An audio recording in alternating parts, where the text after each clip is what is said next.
अस्सलाम वालेकुम नाजरीन, आप देख रहे हैं पॉजिटिव पाकिस्तान और मैं हूं जाहिद भट्ट। नाजरीन, इससे पहले व्लॉग में हमने आपको बताया था कि 8 सितंबर का दिन बहुत अहम होगा।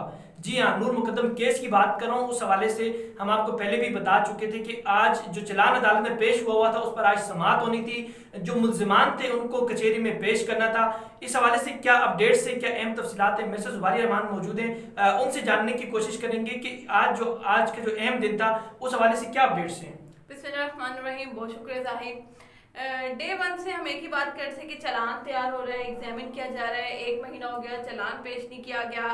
फिर अदालत की छुट्टियां ख़त्म होने का इंतज़ार किया गया और फाइनली चालान जो है वो पेश किया जाता है और जिस पर आज समाअत होनी थी।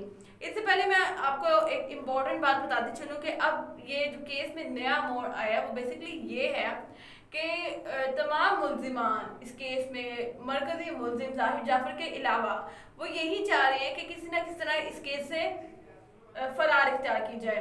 मतलब उनकी बेल हो जाए, किसी भी तरह निकल जाए। बिल्कुल, थेरेपी वर्कर्स ने जो प्रेस कॉन्फ्रेंस की उससे पहले भी जो ताहिर जहूर साहब सीईओ थेरेपी वर्क्स के, उन्होंने दरखास्त दायर की कि इन पर इक़दाम कत्ल का मुकदमा दर्ज किया जाए जाहिर जाफर पर। हमारा वर्कर जख्मी हुआ। खैर मैं डिटेल में नहीं जाऊंगी। उस दरखास्त का मकसद ही यही था कि हम इस केस से बरी किया जाए। वालिदैन जिनका कहना है कि हमारे इस केस से कोई लेना देना नहीं है, लेकिन वो अपने इस दरिंदे बेटे का साथ इसलिए नहीं छोड़ सकते क्योंकि वो आखिरकार उनकी औलाद ही है।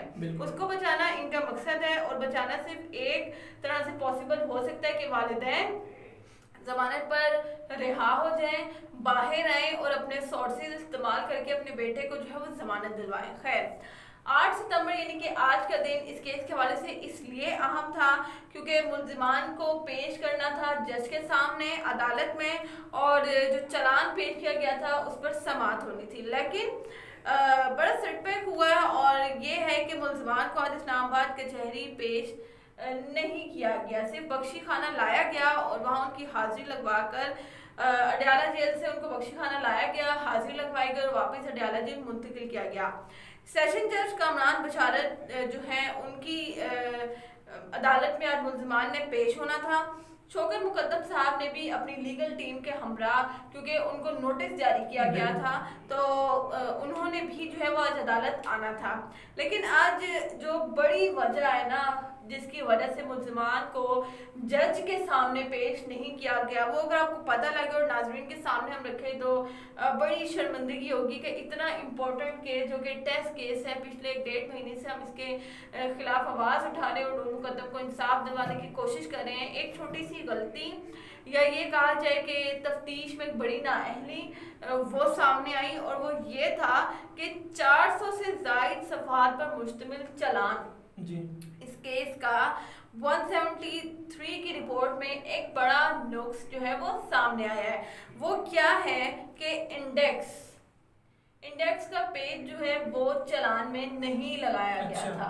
400 सफ़हात को पढ़ना किसी जज के लिए एक ही समाअत में ये पॉसिबल नहीं है, लेकिन इंडेक्स एक ऐसा सफ़ा है कि अगर आप 20 सफ़ों पर मुश्तमिल कोई किताब भी पढ़ना चाहें तो वो इंडेक्स से बहुत आसान हो जाती है। इवन कि अगर आप कोई आर्टिकल भी पढ़ना चाहें तो अब तो इतनी चीज़ें एडवांस हो चुकी हैं कि एक छोटे से आर्टिकल का भी इंडेक्स जो है वो पेज मौजूद होता है ताकि जो भी इम्पोर्टेंट आप चीज़ उसमें से देखना चाहते हैं वो आप इंडेक्स की मदद से देख सकते हैं। खैर, जज साहब की जानिब से हदायत जारी की गई कि चालान में जो है वो इंडेक्स का पेज लगाया जाए, साथ ही नंबरिंग की जाए कि कौन से पेज पर जो है वो कौन सा इम्पोर्टेंट पॉइंट, कौन सी इम्पोर्टेंट डॉक्यूमेंट बिल्कुल मौजूद है। देख सके और अदालत क्योंकि हम बार बार इस पर बात कर रहे हैं कि forensic reports, DNA reports, each and everything, call recording वगैरह वो इस चालान में मौजूद होगी, मुल्जिमान के नाम मौजूद हैं। तो ये एक बहुत बड़ी गलती तफ्तीशी अफसर कह लें या पुलिस की जाने से जो सामने आई कि इंडेक्स का पेज ही मौजूद नहीं था।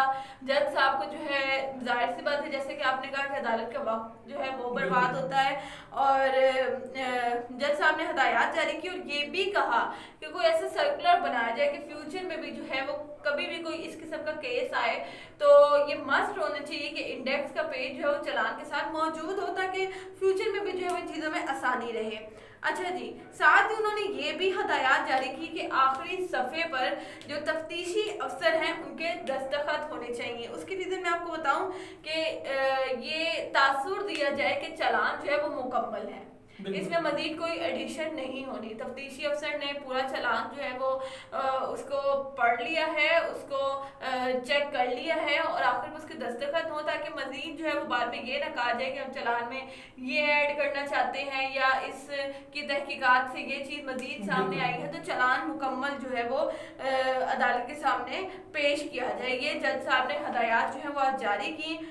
ایک اور امپورٹنٹ چیز جو ہوئی ہے آج، ہم یہ نہیں کہہ سکتے کہ پورا دن جو ہے وہ آج عدالت کا ضائع ہوا ہے، ایسا نہیں ہوا.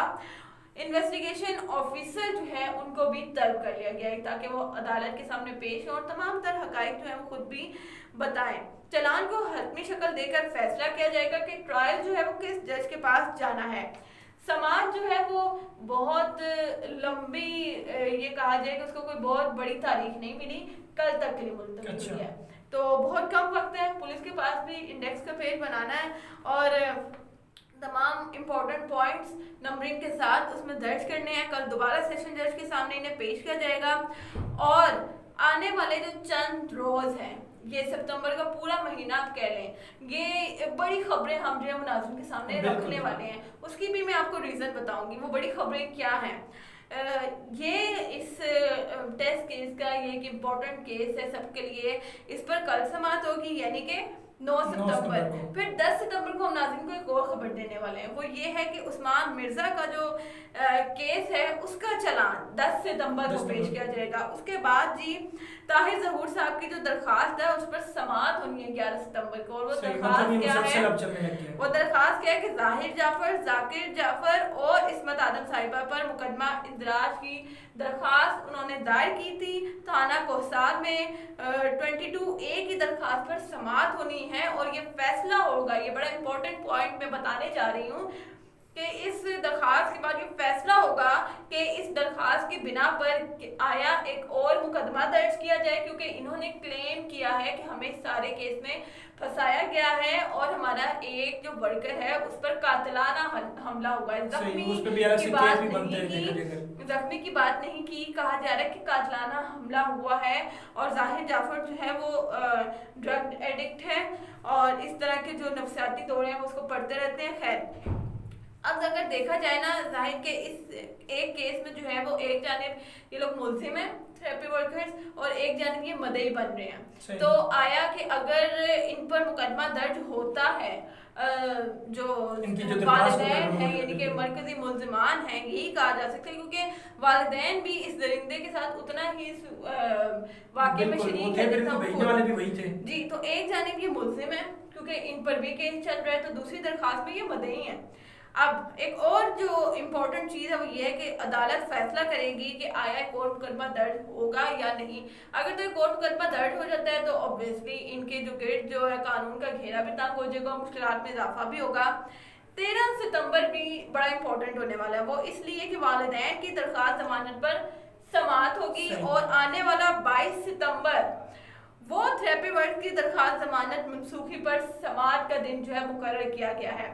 13 ستمبر کو اگر والدین کو ضمانت ملے تو یہ کہا جا سکتا ہے 90% 80% چانسز ہیں کہ تھراپی ورکرز کی ضمانت منسوخ نہیں ہوگی. لیکن اگر ان کی ضمانت منسوخ رہتی ہے والدین کی تو obviously ان کی درخواست ضمانت منسوخ ہونے کے بھی 80 to 90% چانسز ہیں. یعنی کہ ستمبر کا پورا مہینہ بہت امپورٹنٹ ہونے والا ہے اور ناظرین سے یہی ریکویسٹ کریں گے کہ کوئی بھی ویڈیو اب مس نہ کی جائے کیونکہ جتنی بھی تفصیلات ہوں گی وہ آنے والے پہنچاتے رہیں گے. بالکل ناظرین، اس حوالے سے جو بھی اپڈیٹس ہوں گی وہ ہم آپ تک پہنچاتے رہیں گے. اس کے علاوہ بھی اگر آپ کا کوئی سوال ہو تو وہ کمنٹس میں ضرور پوچھا کریں، اپنا فیڈ بیک بھی ضرور دیا کریں اور اپنا بہت سارا خیال رکھیں. ہمیں اجازت دیجیے، اللہ حافظ.